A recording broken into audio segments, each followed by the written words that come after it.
آل سيدنا مولانا محمد بارك وسلم صلاة وسلاما عليك يا رسول الله. الله أكبر الله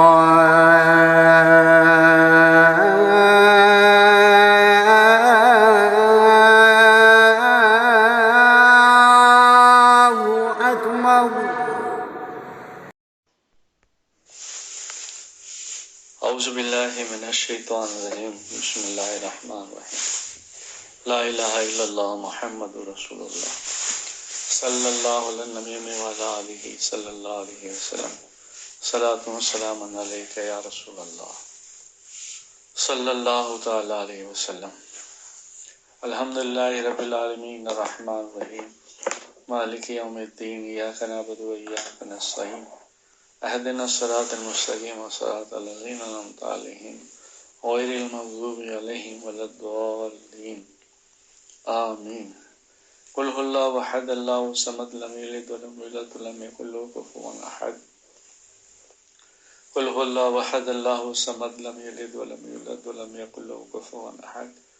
قل هو الله أحد الله الصمد لم يلد ولم يولد ولم يكن له كفوا أحد. اللهم صل على سيدنا محمد نور الانوار وسر الاسرار وسید الابرار. قرآن و حدیث کی روشنی میں بادشاہوں کے نام دعوتی خطوط. صلح حدیبیہ کے بعد حالت قدرتی طور پر کچھ بہتر ہو گئی تو رسول اللہ صلی اللہ علیہ وسلم نے عرب کے امیروں اور دنیا کے بادشاہوں کے نام دعوتی خطوط بھیجنے کا ارادہ کیا اور اس بارے میں صحابہ اکرام کو مسجد نبی میں جمع کر کے خطاب فرمایا. اے لوگو، اللہ تعالیٰ نے مجھ سے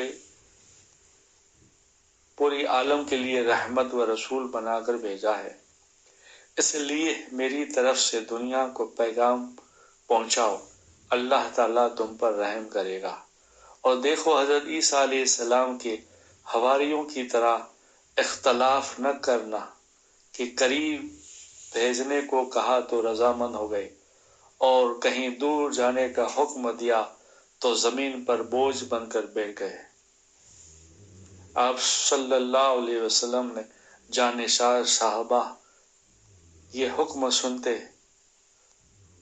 فوراً ہی اطاعت کے لیے تیار ہو گئے اور بطور مشورہ عرض کیا، یا رسول اللہ، یہ دنیائی بادشاہ بغیر مہر کے کسی خط کو قابل اعتبار نہیں سمجھتے اور نہ اسے پڑھنے کی زحمت گوارا کرتے ہیں، اس لیے مہر لگا کر خطوط روانہ کیے جائے. آپ صلی اللہ علیہ وسلم نے صحابہ کے مشورے سے مہر لگانے کے لیے چاندو کی انگوٹھی بنائی جس پر محمد رسول اللہ لکھا ہوا تھا. اس کے بعد حضور پاک صلی اللہ علیہ وسلم نے بادشاہوں کے نام مہر بند دعوتی خطوط بھیجنے کا سلسلہ شروع فرمایا.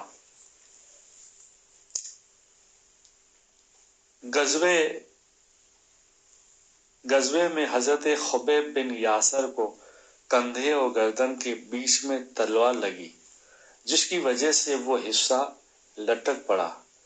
وہ آپ صلی اللہ علیہ وسلم کے پاس آئے تو حضور پاک صلی اللہ علیہ وسلم نے اس حصے پر اپنا لباب مبارک یعنی تھوک مبارک لگایا اور پھر اس کو جوڑا تو چپک کر ٹھیک ہو گیا جیسے کبھی کچھ ہوا ہی نہیں.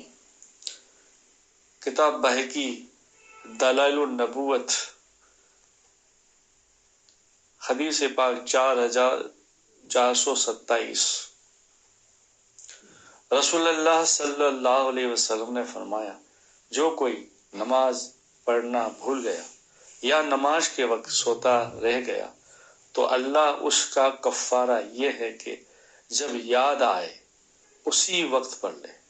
کتاب ترمذی حدیث پاک 128. روایت ان ابی قتادہ رضی اللہ تعالیٰ عنہ.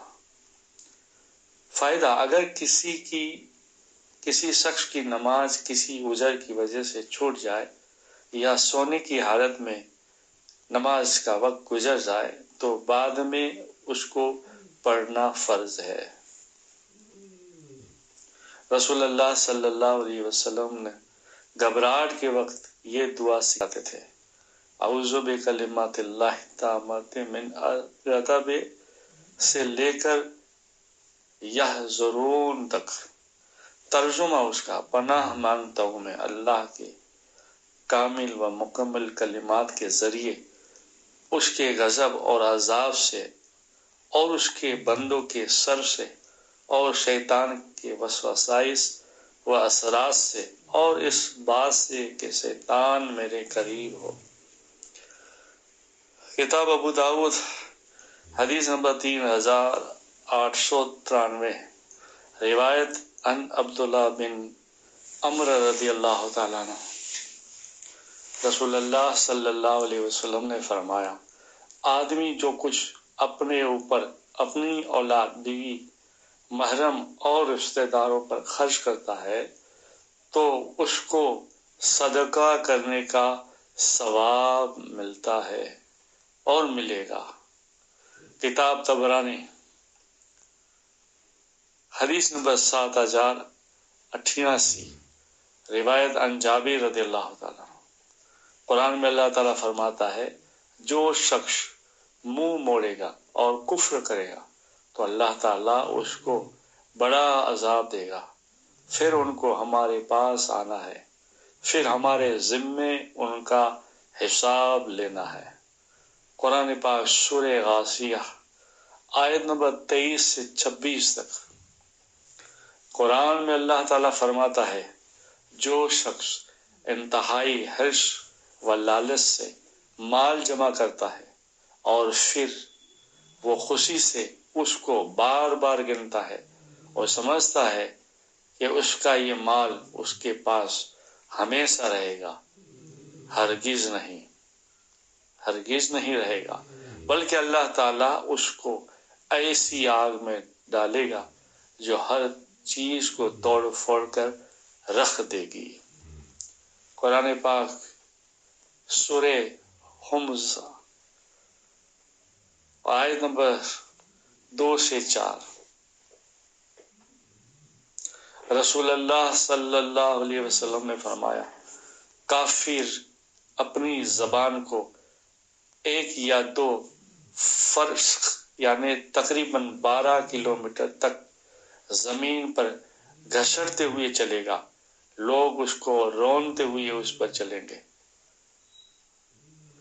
کافروں کی حالت کے بارے میں کتاب ترمذی حدیث نمبر 2580، روایت عن ابن عمر رضی اللہ تعالیٰ عنہ۔ حضرت اسماء بن ابی بکر رضی اللہ تعالیٰ عنہ کہتی ہے کہ میری گردن میں ایک پھوڑا نکلا جس کا ذکر حضور پاک صلی اللہ علیہ وسلم سے کیا گیا تو آپ صلی اللہ علیہ وسلم نے فرمایا، اس سے کھول دو اور پھوڑ دو اور چھوڑو مت، ورنہ گوشت کھائے گا اور خون چوسے گا، یعنی اس کا خراب مادہ اگر وقت پر نہ نکالا گیا تو زخم کو اور زیادہ بڑھا کر گوشت اور خون کو بگاڑتا رہے گا۔ کتاب مستدرک حدیث نمبر 8250، نبی کریم صلی اللہ علیہ وسلم نے فرمایا، تم میں سے ہر ایک دائیں ہاتھ سے کھائیں اور دائیں ہاتھ سے پئیں اور دائیں ہاتھ سے ہی کوئی چیز لے اور دائیں ہاتھ سے ہی دوسرے کو کوئی چیز دے، کیونکہ شیطان اپنے بائیں ہاتھ سے کھاتا پیتا ہے اور بائیں ہاتھ سے لیتا دیتا ہے۔ کتاب ابن ماجہ حدیث نمبر 3265، روایت عن ابی بکر عن ابی ہریرہ رضی اللہ تعالیٰ عنہ، صلی اللہ علیہ نبی وعلی آلہ صلی اللہ علیہ وسلم، صلاۃ و سلام علیک یا رسول اللہ۔